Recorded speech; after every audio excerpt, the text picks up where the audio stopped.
اکثر حرام کا لفظ بہت سنتے ہیں. یہ واقعی اللہ نے حرام کیا ہے یا بس لوگ کیا کہیں گے والی سوچ ہے؟ کیا ہر طرح کا میوزک واقعی حرام ہے؟ مطلب اللہ کی کریشن کی نقلی imitation. There is a strong scholarly consensus against modern commercial music. مسجد کو اکثر مردوں کا اسپیس سمجھا جاتا ہے.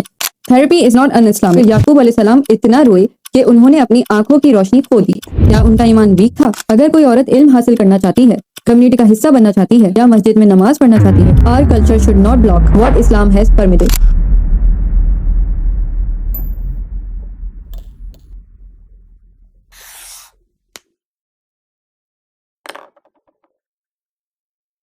ساؤتھ ایشین گھروں میں ہم اکثر حرام کا لفظ بہت سنتے ہیں.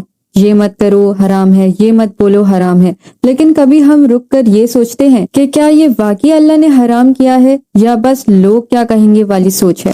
Today we are going to break down 5 everyday Islamic myths and separate cultural expectations from actual Islamic evidence. Number 5 ایسی چیز ہے جو almost ہر کوئی فیس کرتا ہے اور شاید یہ آپ کا اپنے ایمان کا نظریہ ہی بدل دے.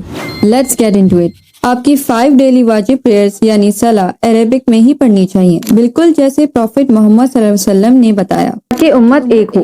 لیکن آپ کی دعا، وہ آپ کی پرسنل باتیں، وینٹنگ یا رات کے بیچ اللہ سے مدد مانگنا، اللہ السمیع الہیرنگ ہے. He created every language. بڑے اسکالرز جیسے ابن تیمیہ نے کلیریفائی کیا ہے اپنی زبان میں دعا کرنا جائز ہے، چاہے وہ انگلش ہو، ہندی ہو یا اردو ہو. تو بہانے مت دو اور اللہ سے اپنی ہی زبان میں کنیکٹڈ رہو. ہسٹوریکلی تصویر بنانا پروہیبٹڈ تھا ان لوگوں کے لیے جو ڈرا کرتے تھے یا آئیڈلز بناتے تھے تاکہ ان کی عبادت کی جائے، مطلب اللہ کی کریشن کی نقلی امیٹیشن. لیکن آج کل کے زیادہ تر کنٹمپریری اسکالرز اگری کرتے ہیں کہ ڈیجیٹل فوٹوگرافی الگ ہے، جیسے آپ اپنی ریفلیکشن مرر میں دیکھ رہے ہو اور اس مومنٹ کو فریز کر دیا. Now context matter. اگر آپ فیونرل یا ڈیزیز کی فوٹو لے رہے ہو تو یہ بالکل ہی ریلیجیسلی اینڈ کلچرلی ڈسکریجڈ ہے. کیوں؟ کیونکہ اس سے ڈگنیٹی اور رسپیکٹ وائلیٹ ہو رہی ہے. یعنی ٹول حرام نہیں ہے، بس نیت میٹر کرتی ہے. دس از دا بگ ون.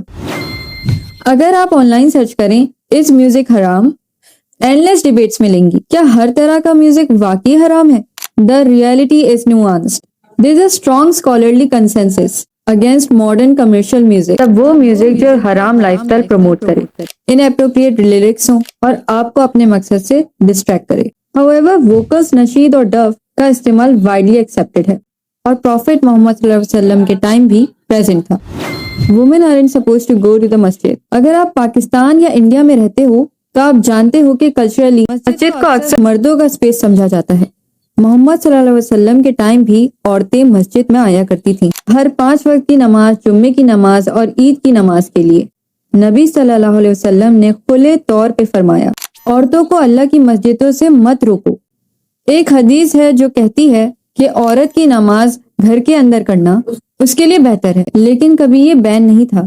اگر کوئی عورت علم حاصل کرنا چاہتی ہے، کمیونٹی کا حصہ بننا چاہتی ہے یا مسجد میں نماز پڑھنا چاہتی ہے، our culture should not block what Islam has permitted. And finally, myth number 5 and perhaps the most damaging. اگر آپ کو انزائٹی یا ڈپریشن ہے تو آپ کا ایمان ویک ہے. I talked about the psyche of anger in my previous video, but this needs to be said.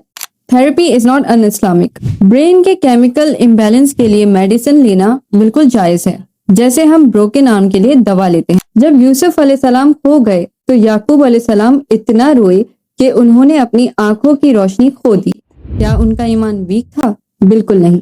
اللہ پر توکل اور میڈیکل ہیلپ لینا دونوں ساتھ ساتھ چل سکتے ہیں. Never let anyone shame you for seeking therapy. Islam is a religion of ease, profound wisdom and critical thinking. Remember, I am a student of knowledge sharing research.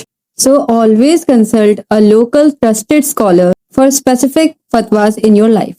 Which one of these 5 myths surprised you the most? Let me know in the comments below. If this video helps clear things up, please hit subscribe and I'll see you in the next one. Assalamu alaikum.